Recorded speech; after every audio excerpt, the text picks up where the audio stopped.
Hi, and welcome to my channel.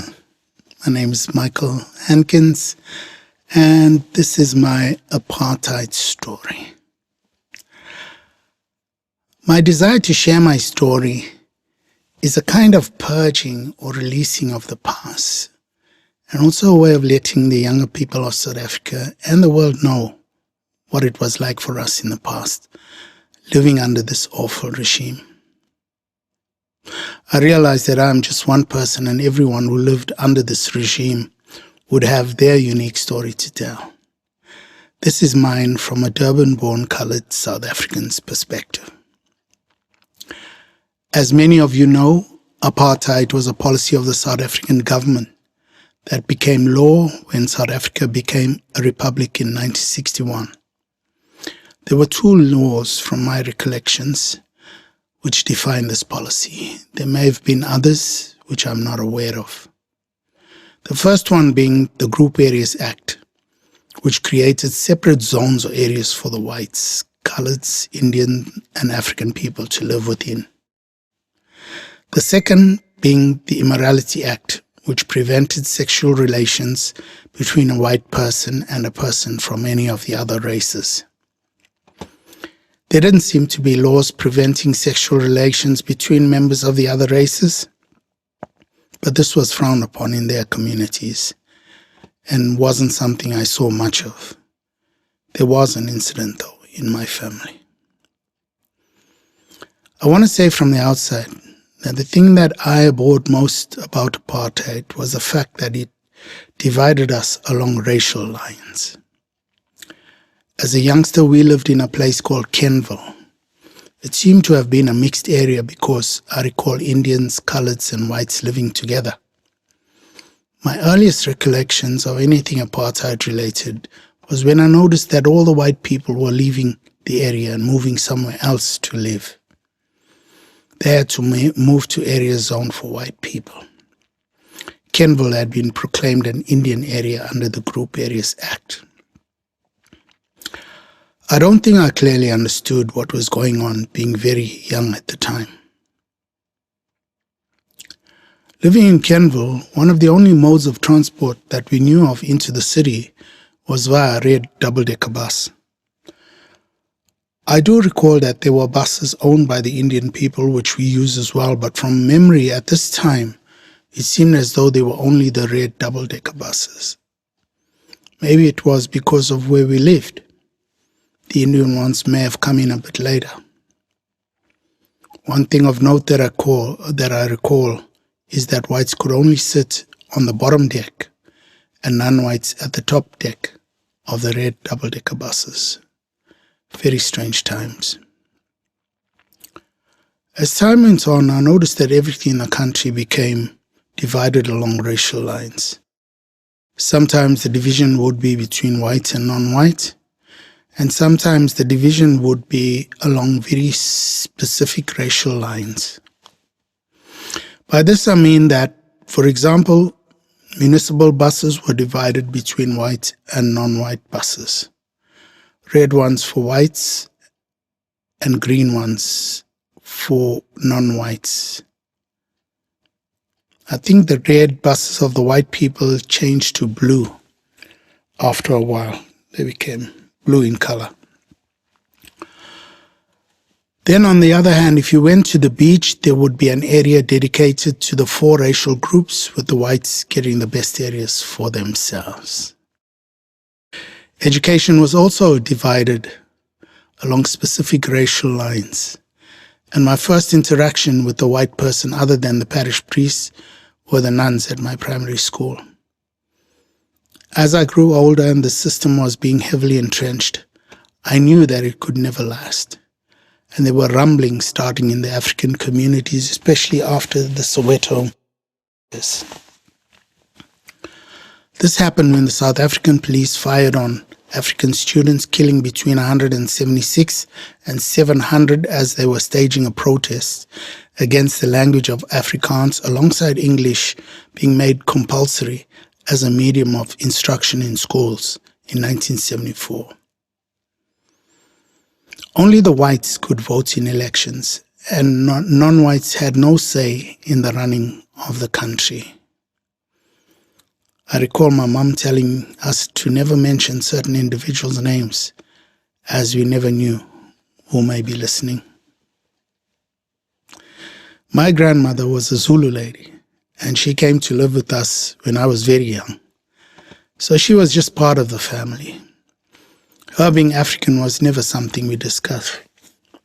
She was just Granny Hennessy. She loved all of us kids equally, and we enjoyed having her stay with us. She had a soft spot for my sister because all the rest of her grandkids were boys. I recall an occasion when a youngster who played with us said something derogatory about my granny. And this really angered me, and we almost came to blows, but thankfully he apologized. On one hand, I think that growing up in a colored community was a good thing for me because we're all sorts of skin colors. I had relatives who was white as snow and others who were as dark as the ace of spades, but to me they were just people, and I thank the Lord for that. On the other hand, there were those fairer coloreds who would sometimes think they were better than others because they looked white. How sad. When apartheid started, we stayed in contact with our African relatives, but lost contact with our white ones. My mother's father was white. We never got to meet his family. One of the things that occurred during apartheid was the bringing together of people from different areas to live together. Sometimes this created problems in the community. As a youngster, we lived in an area called Sydenham and rented from the Indian owners. But because that area had been proclaimed a colored area, they had to sell the house, and the new owners required that we move out. And that's what we had to do. It was quite a shock to move to an area called Wentworth. It was very different to the places we'd been living in, but it became home. It seemed we were in the middle of an industrial area. At night, sometimes this bright light of the excess gas being burned off at the refinery close to us would brighten the sky. On other nights, the smell of peanuts being roasted at I think it was a peanut oil factory, would waft through the air, creating hunger pangs in our tummies. Next to the high school I went to was a paint factory that was probably emitting toxic fumes into the air and into our lungs. There was also the noise pollution from the planes that landed at Louis Botha Airport constantly. Our suburb was in its flight path. It seemed as though we were surrounded by pollution. Maybe this was done on purpose. As much as I was a colored person and felt a bit done for, my heart went out to the African people. They were given a very bad deal under apartheid. Their suburbs were far from where they worked, and they had to wake up very early to be at their jobs in the city or industrial areas. They had to have an identity document on them at all times, called a dom pass, which they had to produce on request to the police if they came into the city. I personally witnessed these raids, which would cause the African people to be imprisoned simply for not having a pass to enter the city. So dystopian was this policy. I really felt for them. This isn't how we ought to treat each other, I felt. One of the other things about apartheid was that certain trades were only meant for whites. And up to a certain time, the trade I eventually took up, boilermaking, was a trade restricted to white people only. But due to the shortage of white men to take up the trade, it had been opened up to colored people. My next situation of interacting with white people was when I entered the workforce. I remember going to my first job interview at a company called Dorman Long and doing an aptitude test. In the meantime, my dad had arranged a job for me with another company called PM Dice as an apprentice boilermaker. I started working there for a while, but my transport situation was a bit precarious, as it depended on other people to get me there, which I felt wasn't reliable, as if those people left the company, I wouldn't be able to get to work. So when a job offer from Dorman Long became available for me after the aptitude test, I took it, as I could use public transport to get there. And that's where I interacted with all the racial groups on a daily basis. Most of the higher-ups were white, but there were exceptions among them. I noticed that the white people were no different to us. There were good ones, not so good ones, and so on. But in some cases, one could see that a certain person had been given a position simply because they were white, and they were being carried along in their position because of the excellent tradesmen of color helping them. I did get friendly with many of the whites, especially the immigrants from the UK. They didn't seem to be into the apartheid thing. They treated us fairly, and I learned a lot from them. Some of them were brilliant tradesmen. It was sad we couldn't have a beer after work or even visit each other's homes. One of the positives under apartheid came about because of sanctions on the country by the UN, which allowed us, or rather forced us, to be able to make many fabrications for the marine and oil and gas industries, which would normally have been bought overseas. I was given the opportunity to make very intricate fabrications, which very much increased my skill as a tradesman. For that I'm thankful, as I was able to migrate to Australia with those skills in my toolbox. From 1976, after the Soweto massacre, I would read the newspaper, and there was a column called The Unrest Report in it. I think it was hidden on the second page. It was awful, as I read about the many killings taking place in some of the African communities. In some situations, children were participating in these atrocities. I felt sad for the future of the country. At this time, I think I started thinking about applying to migrate to Australia. My sister and her family had been there for a while, and all seemed to be going well for them. But I would never go there unless my wife made a decision to go. My wife at the time, that is. As long as she didn't want to go, I would respect that, which I did. But something happened that changed that. There was an incident which occurred which I think pushed my wife at the time over the edge in terms of immigrating to Australia. She was in the city on a Saturday, and there was a protest going on, and somehow she got caught up in it. She said the riot squad were cocking their firearms and about to shoot, and she was very afraid about what could have happened. But happy she and our daughter got through it without any harm. For memory, that was the catalyst that pushed us toward immigrating to Australia. Another incident I will mention here is when my daughter was quite small, and my mum and her aunts were going to Port Shepstone with her, when someone threw a smoke bomb into the train, and the train had to be evacuated. This left her quite traumatized. I recall us telling my mother-in-law at the time that we were immigrating to Australia, and she wasn't very happy about it. But she came round over time. Please forgive me at this point, as my sequence of thoughts and events in my head is a bit out. But I thought I'd share some of the stuff I'm about to share.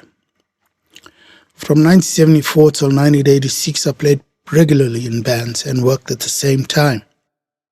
How does apartheid fit into this? One of the things I noticed under apartheid was that non-white entertainers seemed to be exempt and could perform in whites-only venues.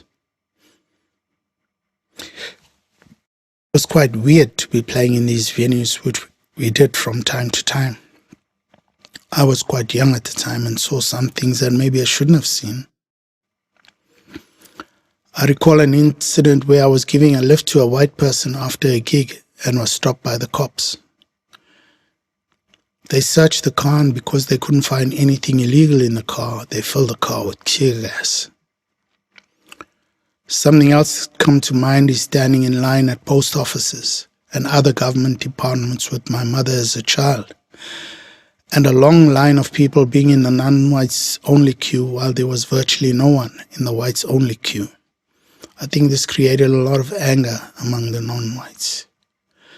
Being treated as second class in one's country of birth put a damper on one's soul. I remember praying a lot that God would make a way for me out of the country. Another memory I have is of the municipal workers who were all African, except for the supervisor who was white, when they were repairing the road. There'd be a truck parked on the side of the road, one of the African guys keeping the fire going for their tea or coffee.